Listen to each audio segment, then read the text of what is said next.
Quando falamos de história, uma cidade não nasce, ela se torna.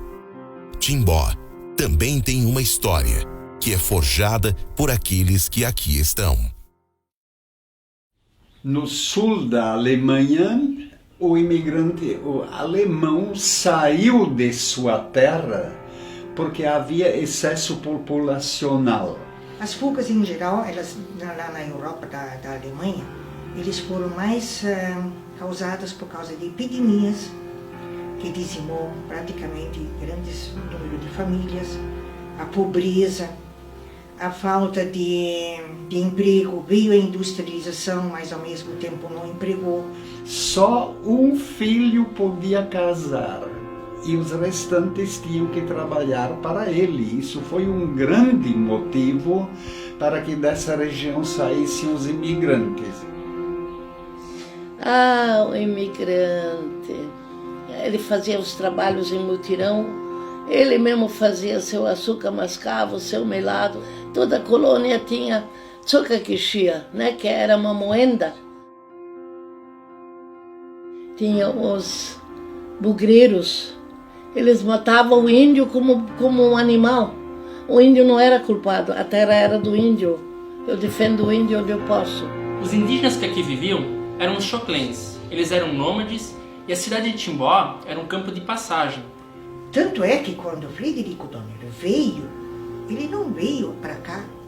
O primeiro, já tinha aqui na Muda, já tinha em Tirolesa, já tinha em São Roque, já tinha gente, né, que já veio de outros. Vieram italianos, vieram poloneses, porque não foram só os alemães que emigraram, de outras regiões também. Mas no meio tempo, em 1875, entraram aqui, dá para dizer, em massa nos arredores de Timbó, pomeranos, São Roque, tiroleses, Rio dos Cedros, a partir de Rodeio 12 até Rodeio, os italianos. Meu avô João e minha avó Catarina vieram da Itália. E vieram aqui morar em Tiroleses e tiveram 11 filhos. Aqui na nossa região de tiroleses prevaleceu os descendentes de trentinos, por isso chamado tiroleses, porque os primeiros que chegaram vieram do Tirol. Chegaram e iam atrás do rio, né, para se informar nos rios, ia atrás. Aí eles, aqui é Timbó, aqui é Rio Cedros, aqui é sempre com os nomes, né, Dona Clara, Benedito Novo, e atrás dos rios para abrir os rumos, né? Desde sempre o rio foi o guia, digamos assim, o mestre guia do imigrante, porque ele sempre seguia margeando o rio, as águas. Muito mais tarde, então, construíram as atafonas, as serrarias, tudo movido à força d'água, faziam dínamos eles mesmos. E para as tapiocas, um problema de energia elétrica, né? Então eles faziam represas com roda d'água, né, para movimentar o maquinário.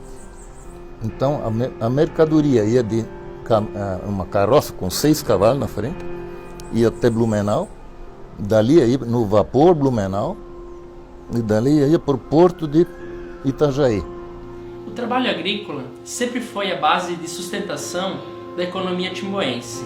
Posteriormente, surgiram outros ofícios, como o do marceneiro, do ferreiro, do produtor de curtume. Mas foi somente no início do século XX que outras empresas familiares surgiram, mas ainda derivadas do trabalho agrícola e da alimentação. É Fritz Lorenz, tá? É o meu avô. Ele é neto do Fritz Miller, do biólogo. Porque o pai dele, que é o Robert Lorenz, seria o meu bisavô, ele casou com a filha do Fritz Miller, com a Tusnelda. Tá? Então, o Robert Lorenz teve 2 filhos com a Tusnelda, Hans e Fritz. Coisa bem alemã, né? Foram os irmãos Lorenz, o Hans e o Fritz Lorenz, que tiveram primeiro em Cano, em Dayal, fizeram aí a tapioca, onde eles beneficiavam o aipim também. E aí eles construíram essa aqui. E de um lado era a tapioca, no meu tempo ainda ela funcionava, né? Eu nasci em 45, ainda produzia, não estava fechado, e no lado de cá era papelão Timbó.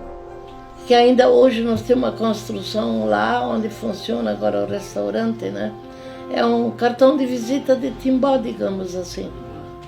Assim que boa parte dos imigrantes estavam estabelecidos com suas plantações e suas casas, surgiram as primeiras formas de sociabilidade. Eles construíram suas igrejas, seus clubes de tiro, de canto e de bolão. Alguns desses ainda existentes na cidade de Timbó. Mulde, por que mulde? Mulde é uma palavra alemã que quer dizer vale. Por que vale? Porque olhando lá da região do rio Itajaí, por onde eles vieram, você olhando ali, você vê um vale entre montanhas. Isso é a mulde, o vale. Aí o nome ficou mulde. Mulde baixa, mulde central e mulde alta.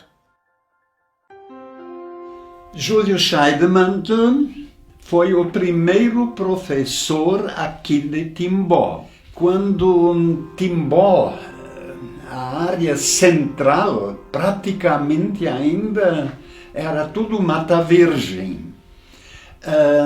Os colonos abriram picadas de cedro, abriam picadas do Rio Benedito em direção a Indaial e posteriormente 42 pessoas formaram uma comunidade escolar e ela funcionou até o meados da década de 1890, período em que o Júlio Scheidemantel foi professor aqui.